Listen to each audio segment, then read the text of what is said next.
자, 여러분들, 두 번째 시간이죠. 우리, 전 시간에 회계의 목적, 뭐 이런 것들을 살펴봤던 것 같아요. 이번 시간에는 구체적으로, 그러니까 회계란 결국은 정보고, 정보라는 말은 결국은 재무제표를 얘기하는 거라고 말씀드렸습니다. 그래서 이제 재무제표가 도대체 뭔 말인지, 어떤 의미인지, 그게 관한 얘기를 좀 드리도록 하겠습니다. 타이틀이 이렇습니다. 회계정보의 요체, 그죠? 재무제표, 이렇게 되어 있습니다.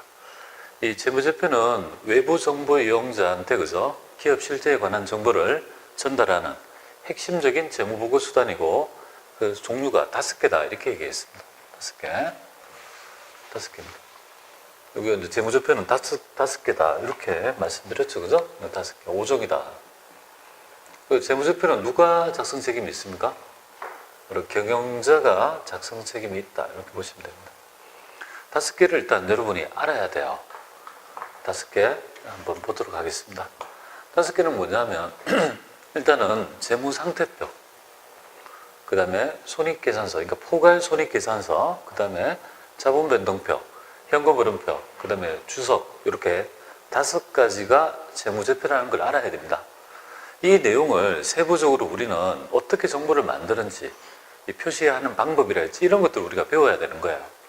참고로 간단히 소개드리면 이 기말재무상태표는 뭐냐면 일정 시점에 재무상태를 나타내는 표입니다. 자산, 부채, 자본 3가지 요소에서 측정하는 표다 이렇게 보시면 되겠고, 그리고 이제 지금 일정한 기간에 포괄손익계산서는 말 그대로 그 기업의 일정 기간의 경영성과를 나타내는 표다. 그래서 이거를 보통 일반적으로 재무상태표 FP라고 하죠, 그죠? 비슷한 용어가 BS 이렇게 불립니다. IS 이렇게 불립니다. 이렇게 많이 약으로 많이 씁니다. 가장 중요한 정보는 2개예요. 그래서 이제 이 2개를 이제 중점적으로 학습을 할 거다 이거죠. 그러면 이거에 만들어진 정보에 따라 뭡니까? 부차적으로 뭡니까?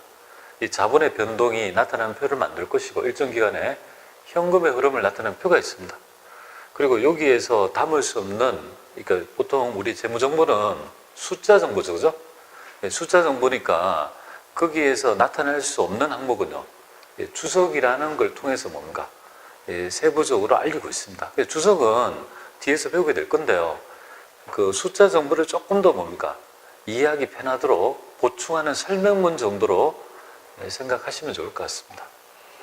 자, 그러면 보죠. 여기서 보면 이런 말을 제가 하고 있습니다.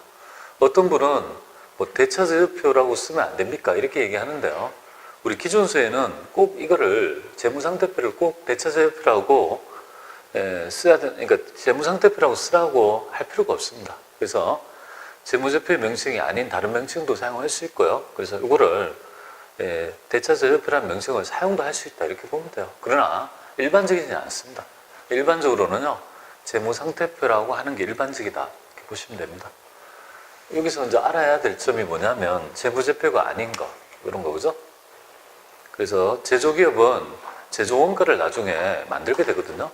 이 제조원가 명세표는 재무제표가 아니다 이렇게 보시면 되겠고, 그 다음에 우리가 단기 손익계산서에서 나중에 돈을 벌면 이익이 나타나는데요, 그 이익을 처분하는 계산서가 있어요. 그 이익잉여금 처분 계산서도 재무제표가 아니다 이렇게 보시면 됩니다. 그러니까 제조원가 명세표하고 이익잉여금 처분 계산서는 재무제표가 아니다 이렇게 보면 돼요. 자, 어떻게 기출화되어 가지고 출제되는지 살펴보겠습니다. 이렇게 나와요. 전체 재무제표에 포함되지 않는 것 이렇게 나와요. 여기에서 있죠. 재무상태표 맞고요, 포괄손익계산서, 자본변동표, 현금흐름표, 이거 그죠? 제조원가 명세표는 아니잖아요, 그죠? 그러니까 정답은 5번. 이렇게 해서 기본적인 모양, 이 재무제표의 종류를 물어보는 문제가 가끔 나옵니다. 꼭 좀 알아야 될 것 같습니다. 자, 그 다음에 이어가지고 우리 재무제표를 구성하는 요소를 한번 살펴보도록 하죠. 가장 중요한 그죠? 재무제표는 거의 5가지잖아요, 그죠? 여기서 가장 중요한 부분이 재무상태표고요. 두 번째가 바로 포괄 손익계산서, 손익계산서 이렇게 되고, 세 번째가 자본변동표, 네 번째가 현금흐름표, 그러면 다섯 번째가 주석 이렇게 되겠습니다. 근데 일단 가장 중요한 거는 바로 이 두 개다 이렇게 보면 되겠습니다. 이 나머지 거는요, 그죠? 이거에 대한 있죠 내용에 부차적으로 생성되는 보고서다 이렇게 보시면 되겠고, 일단 우리는 기초학습에서 가장 중요한 이 두 개를 우리가 학습해야 될 것 같습니다. 첫 번째 한번 보죠. 가장 중요한 그죠? 재무제표다 이렇게 보시면 됩니다.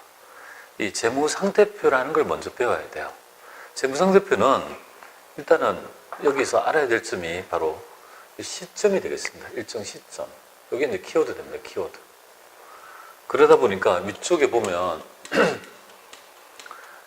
기말이죠. 기말의 재무상태표. 이거는 기간이라고 하잖아요. 그죠? 이게 일정 시점이라는 게 키워드가 됩니다. 일정한 시점에 그죠? 재무상태를 나타내는 표다. 그럼 일정한 시점은 언제냐면요. 바로 기말이 되겠습니다. 우리 연말 법인을 가정하면 12월 31일이 되겠습니다. 그죠? 그러니까 연말 현재의 그죠? 그 기업의 재무 상태를 나타내는 표다.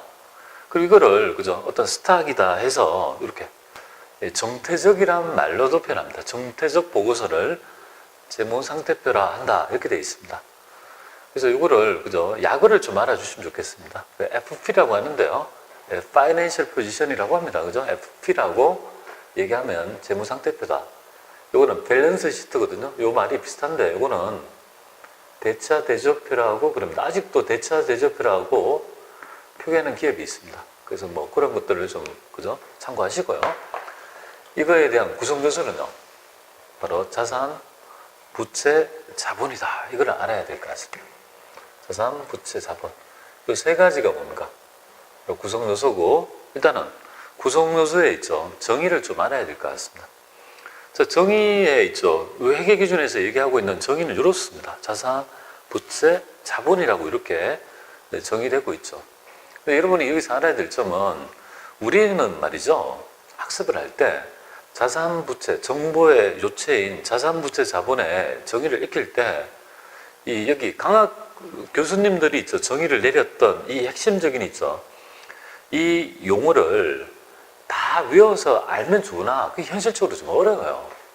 그렇기 때문에 우리는 지문의 내용을 딱 보는 순간 그 의미만, 요 의미가 맞다 안 맞다만 알면 되는 거예요. 그죠? 이걸 다 알려면 너무 어렵잖아요. 자산의 정의 이거 외울 수 있습니까?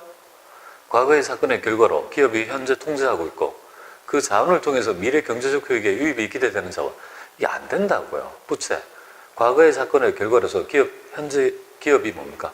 의무를 부담하고 있고 미래 경제적 효익의 유출 가능성이 매우 높은, 이게 안 된다고요. 그렇게 하지 말고 이렇게 하면 돼요. 일단 자산이 뭐냐 이 말이에요. 그죠? 자산은 요 정의를 함축적으로 얘기할 수 있는 바가 요겁니다. 그래서 여기 보면 요 용어를 좀 알아주세요.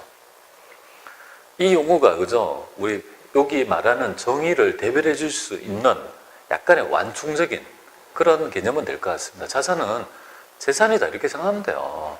돈이 돼야 되죠. 일단 재산이라면 돈 되는 재산이다. 그러면 첫 번째 재산을 그죠? 재산이라고 익히고 거기에서 머리를 파생을 하는 거예요. 재산이란 말은 옛날에 뭡니까? 과거에 뭡니까? 어떤 일이 있어야 되겠죠. 그죠? 그리고 현재 키워드가 나타나죠. 여기 키워드가 됩니다. 통제하고 있어야 돼요. 현재 내 재산이란 말은 과거의 사건의 결과로서 현재 뭐예요? 과거, 현재 내가 통제하고 있어야 된다. 내 재산이란 말은. 그리고 이거를 미래에 뭡니까? 미래에 팔게 되면 세 번째가 미래죠. 그죠? 미래에 이 자산을 팔게 되면 경제적 효익이 바로 뭐냐면 현금 창출 능력을 얘기합니다. 그럼 현금이 유입될 가능성이 뭐예요? 굉장히 높은 자원이라 하죠. 그러면 키워드는 유입이 되겠습니다. 그러면 여러분들 보세요. 돈 되는 재산이란 말은 과거에 어떤 일이 있었고 현재 그저 통제하고 있고 미래에 그 자원을 팔면 돈이 유입될 자원이 유입될 그런 속성이 있다 이 말이잖아요. 자산은 그냥 일단 먼저 돈 되는 재산이라고 생각하시고요. 그 다음에 두 번째로 뭘 익힙니까? 키워드. 통제와 유입 이렇게 보면 됩니다. 그래서 이 자산의 정의에서 가장 중요한 있죠. 키워드는 통제와 유입이다 이렇게 보시면 됩니다. 자, 부채도 한번 보겠습니다. 부채는 한마디로 말해서 뭡니까? 빚이라고 정의하고 있습니다. 그러니까 첫 번째가 뭐예요?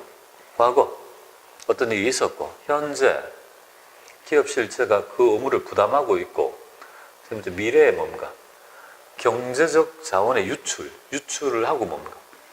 또는 의무다. 현재의 의무가 되죠. 그러니까 얘는 의무고 유출이란 말이 있으면요. 이 말은 부채의 정의다. 이렇게 새겨주시면 좋을 것 같습니다. 그리고 이제 자본은요, 속성 자체가 자산과 부채의 증감에 따라 나타나는죠. 이 부차적인 특성에 의해서 결정되어진다. 이렇게 보면 돼요. 자본이 독립적으로 측정되는 게 아니고 자산과 부채의 증감에 따라 뭐야? 나타나는 자녀 얘기죠. 그래서 이걸 보통 자녀 청구 조건, 자녀 지분이랍니다. 그러니까 자산과 부채가 그죠? 자산이 늘고 왔다리 갔다리 늘고 부채도 증감하죠. 그럼 남아있는 자본이 뭐야? 남아있는 그죠?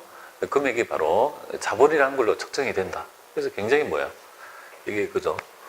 종속성을 가진다면 종속적으로 정해지는 종속성에 의해서 나타나는 결과물이다. 이렇게 보면 돼요. 그리고 우리 자본은요, 주주의 목이다. 순수한 주주의 목이다. 이렇게 보시면 됩니다. 그럼 여러분들은 여기서 이제 재무상태표에 대한 있죠. 이 정의를 일단 알아야 되겠죠. 일정 시점, 스탑, 언제 시점, 기말 시점. 그리고 기말 시점에 재무 상태를 나타내는 표라고요. 근데 어떤 요소를 가지고? 세 가지 요소에서 자산, 부채, 자본을 가지고 재무 정보를 만든다 이거죠. 재무 상태를 표현하는데요. 용어를 알아야 되겠죠. 자산은 뭐죠? 그냥 돈 되는 재산. 부채는요, 빚. 그 다음에 자본은요, 주주들이 순수하게 낸 돈, 주주의 내 돈, 순수한 내 돈, 주주의 돈. 이렇게 생각하시면 돼요. 그리고 나중에 공부를 좀 하시다가요, 자산의 정의를 만약에 문제에서 내면 뭐를 키워드로 하면 되겠습니까? 바로 있죠. 자산이 되려면 통제와 유입이 돼야 돼요. 이런 말이 있다면 자산의 정의가 되는 거고, 그 다음에 현재의 의무와 유출이 예정된다면 빚이다. 그리고 부차적으로 자산 부채의 증감에 따라 결정되어지는 요소가 바로 자녀 지분이라고 불리는 그죠? 자본이다. 이렇게 생각하셔가지고 이 정의를 물어볼 때 있죠. 오답을 체크하시면 될 것 같습니다.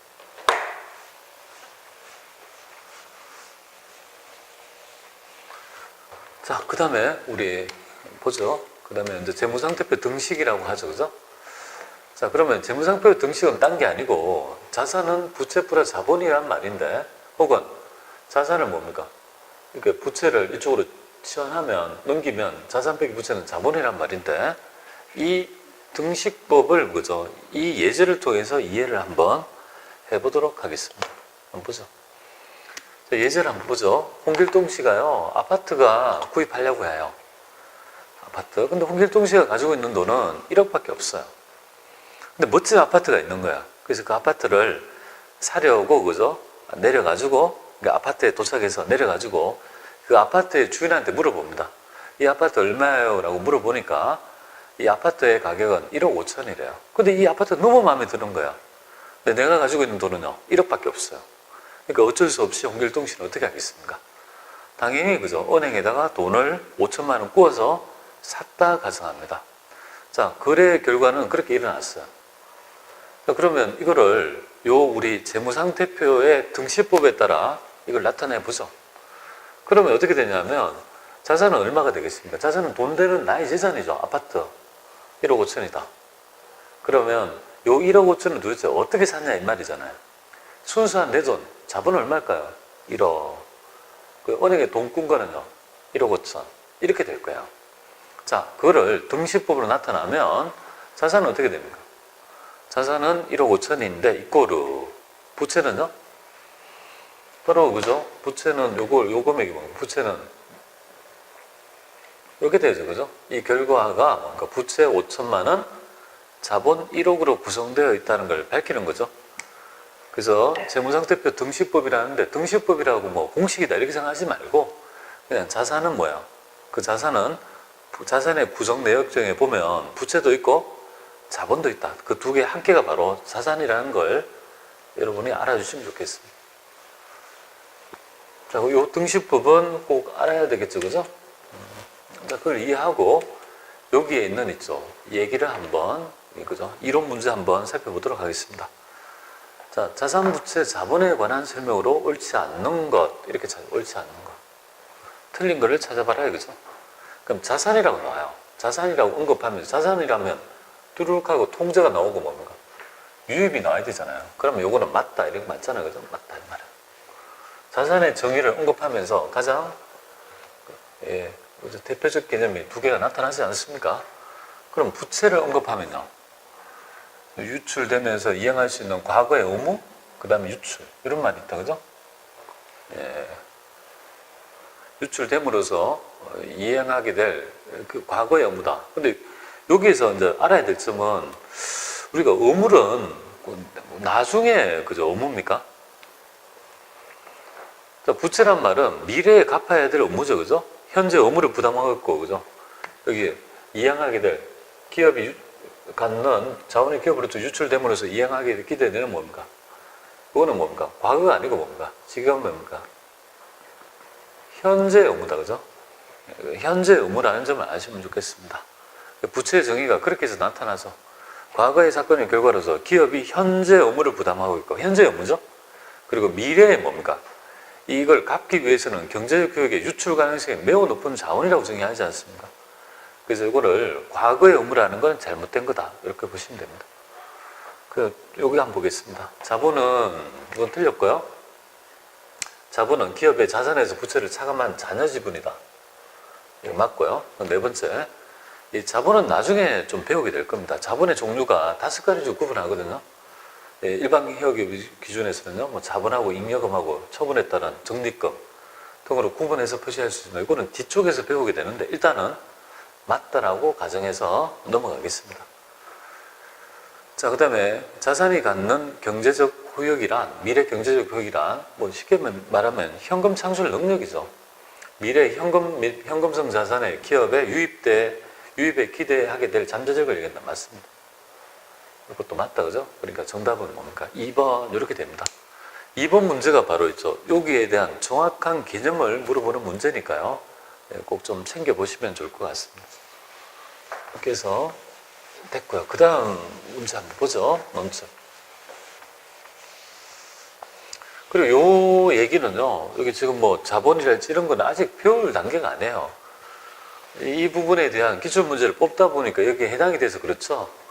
뭐 이런 부분은 자본을 배우시게 되면 그냥 자연스럽게 익혀줄 개념이니까 너무 조급하게 생각하지 말고 여기서 이제 잘못된 부분만 체크하고 그렇게 넘어가면 좋겠습니다. 자, 그 다음에 두 번째가 뭐냐면 바로 우리 재무상태, 우리 재무제표의 두 번째 항목이 되겠습니다. 소개를 드리는 건데요. 포괄손익계산서가 되겠습니다. 구성조서는요, 3가지가 되는데 우리가 여러분들이 손익계산서를 많이 들어봤죠, 그죠? 근데 앞에 포괄이 붙죠, 그죠? 손익계산서라는 말은 구성조서가 2개거든요. 이렇게 2개인데 포괄이 붙으니까 포괄이익이 뭡니까? 포함된다. 이렇게 보면 돼요. 결국은 포괄손익계산서의 구성요소는요, 2개가 아니고 3개가 된다. 수익과 비용, 그 다음에 기타 포괄 손익을 포함한다. 이렇게 보면 되겠고, 이 손익계산서는요, 키워드가 있습니다. 일정 기간이 키워드가 됩니다. 기간. 그래서 기간이 키워드가 되죠. 기간. 이 기간이란 말은 뭐냐면 회계 연도를 얘기합니다. 12월 30일에. 그 경영성과를 나타낸다, 그죠? 나타내는 이 동태적이다, 그죠? 플로어다. 이렇게 움직인다. 스탁이 아니고 동태적인 보고서를 손익계산서를 하고, 그죠? 그 다음에 손익계산서의 구성요소는 수익, 비용 및 기타 포괄 이익을 이렇게 포함하고 있습니다. 자, 여기에서 오늘 굉장히 또 중요한 개념을 한번 좀 살펴봐야 될 것 같아요. 꼭 좀 이거는 알아야 될 개념이 되겠습니다. 일단 구성요소가 3개잖아요. 그죠? 하나, 둘, 셋, 3개입니다. 근데 가장 중요한 개념은 바로 요거다. 이 정의를 알아야 됩니다. 정말 중요하다. 그죠? 개념을 꼭 알아야 되니까요. 정확하게 한번 배워보겠습니다. 자, 수익의 정의는 굉장히 정의를 보면 좀 복잡해요. 여기에 보면 기업이 활동을 한대요. 그래서 이제 재화의 판매 또는 용역의 제공이란 말이 재화라는 상품 제품, 용역이라는 말은 서비스, 뭐 그걸 얘기하는 거잖아요. 기업이 활동을 해서 영리를 추구함에 따라죠. 나타나는 결론이 뭐예요? 대가로 발생하는 뭐예요? 자산의 증가 또는 부채의 감소다 이 말인데 이 말이 어렵잖아요. 그리고 얘는 또 뭐야? 기업의 경영 활동에 관련해서 발생하는 자산의 감소소는 부채의 증가다. 이렇게 나오잖아요. 이 말이 어렵잖아요. 하지만 반드시 알아야 됩니다. 어떻게 하는지 보죠.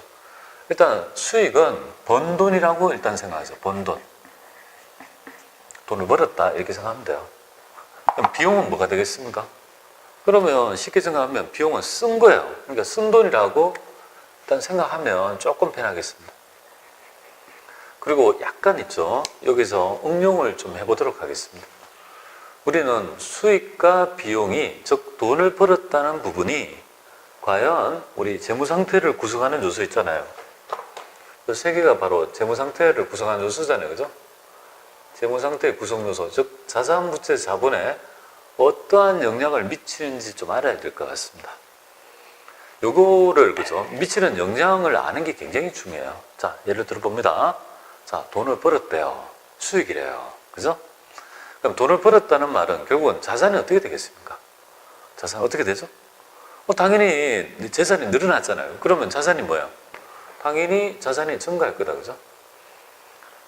충분히 이해되죠? 어려운 개념 아닙니다. 자, 그 다음에 내가 벌은 돈으로 부채를 갚으면 어떻게 됩니까? 당연히 부채는 감소하겠죠. 그죠? 그로 인해서 뭡니까? 그로 인해서 결론이 어떻게 됩니까? 종속적으로 자산 부채의 증감에 따라 그로 인해서 결론적으로 결론이 어떻게 됩니까? 자본은 증가하게 된다는 걸 알아야 될 것 같습니다. 자본은 증가합니다. 이 개념이 있어야 됩니다. 어려운 개념 아닙니다. 수익은 돈 번 거예요. 벌었다는 말은 자산이 증가하고요. 부채가 감소함에 따라 자본이 증가하는 성격을 가진다. 이렇게 보면 돼요. 수익이라는 개념을 우리 회계 기준에서는요, 별도로 측정하는 게 아니에요. 자산의 증감에 따라 나타나는 흔적들을 뭡니까? 수익이라고 정의하는 거예요. 그러니까 정의 자체가 뭐예요? 기업이 영리를 추구하기 위해서 활동을 하지 않습니까?